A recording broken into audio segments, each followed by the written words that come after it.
2019. This is the Personnel, Public Information, Human Relations, and Housing Committee. I do detect a quorum. We have 4 items before the committee. Better than a quorum now, though. Yeah. The first item on our agenda is Resolution RS 2019-1610. The sponsors are Kendall, Mendez, and others, both of whom are present. This authorizes MDHA, Metro Development and Housing Agency, to negotiate and enter into a pilot agreement and accept payments in lieu of ad valorem taxes with respect to a multifamily housing project located primarily at 2707 Clarksville Pike, known as 26th and Clarksville. Is there a motion? So moved. So moved. Second. All right. Is there any discussion? I would like to welcome one of the sponsors, Freddie O'Connell, to this committee. I'm not sure if he's ever been able to join us, so I'm glad that Review committee attendance, council member. I've been on at least a few other occasions. With that, I move for approval. It's I just want to say it's a great project out there. It's in my district. It's a combination of senior housing for artists. You know, it's a good project. Have to go out there and look at it sometime. Okay. Renew the motion. All in favor? Aye. Any opposed? No. Great. Our next item is Bill 2019-1493. Sponsors are Councilmembers Vercher and Withers. This approves a contract between the Metro Government and Concentra Health Services, Inc. for the provision of medical services to employees who have sustained occupational injuries. Is there a motion? So moved. All right. Any discussion? I'm looking yes. to my colleague. Do we have HR here? Yes. Yeah. So can you talk to us a little bit more about, is this running the IOD clinic? Talk to us about, what is Yes, this? it's running the IOD clinic. 5 years ago, it was a sole source contract that was put out. But what we did last year is put out an RFP, and we had 2 very competitive bids, Concentra being one of them, and they were the clear winner in it. And they manage the IOD clinic, so they initially triage employees and then refer them out to a IOD network should they need additional care, such as orthopedic, PT, things of that nature.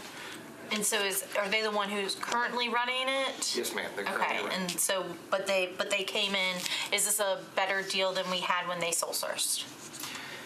I wouldn't say it's it's the same deal.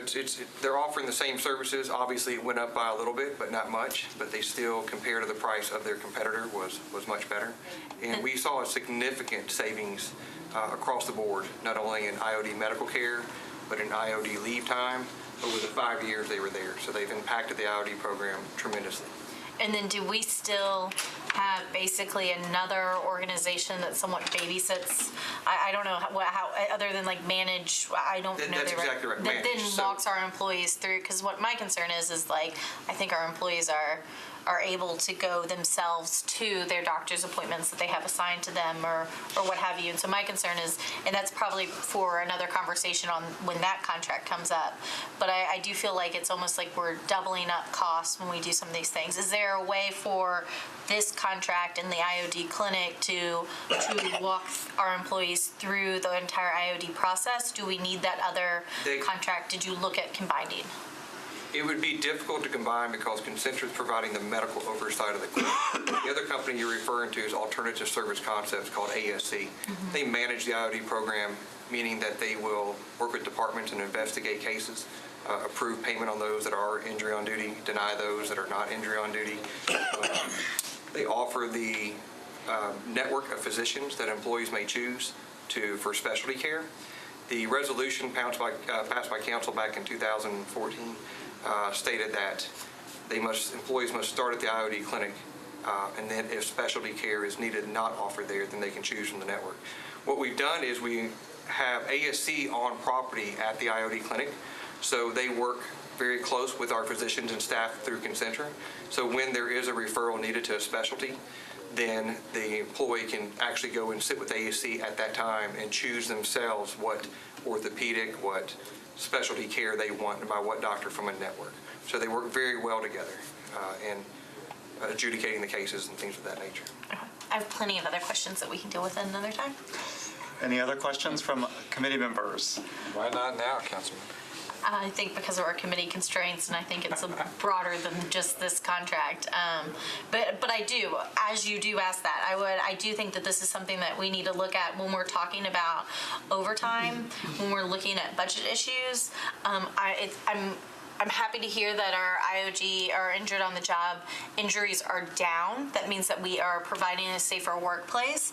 But we know, I mean, speaking the greater we, that studies show that the more we push our employees on overtime, the longer that employees, when we don't offer early retirement or bridge retirement for fire and police, they are more likely to be injured, and therefore we will have higher workers' comp or injured on the job things. And so I think long-term, this committee, we need to be thinking about that and looking at that when we're talking about overtime and pushing our employees to do more and more, especially when it comes to public safety.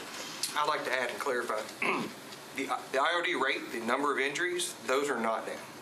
And that is a discussion that I would love to be a part of, and how to help. So can you clarify what you said? What did I hear you say was down? The IOD medical costs are down. Costs are down, And the okay. IOD lead time, meaning how long is an employee away from the job, that is down. And that's directly, I think we bet the cost. it's something that Concentra helped influence. Okay. So, I like hearing that costs are down.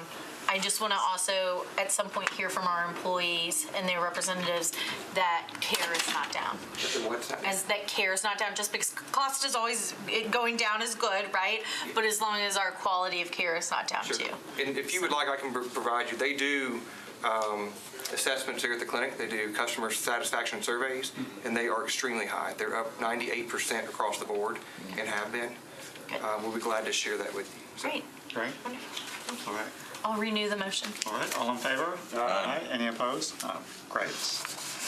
Next item, bills on third reading, Bill BL 2018-1439. The sponsor is Sledge.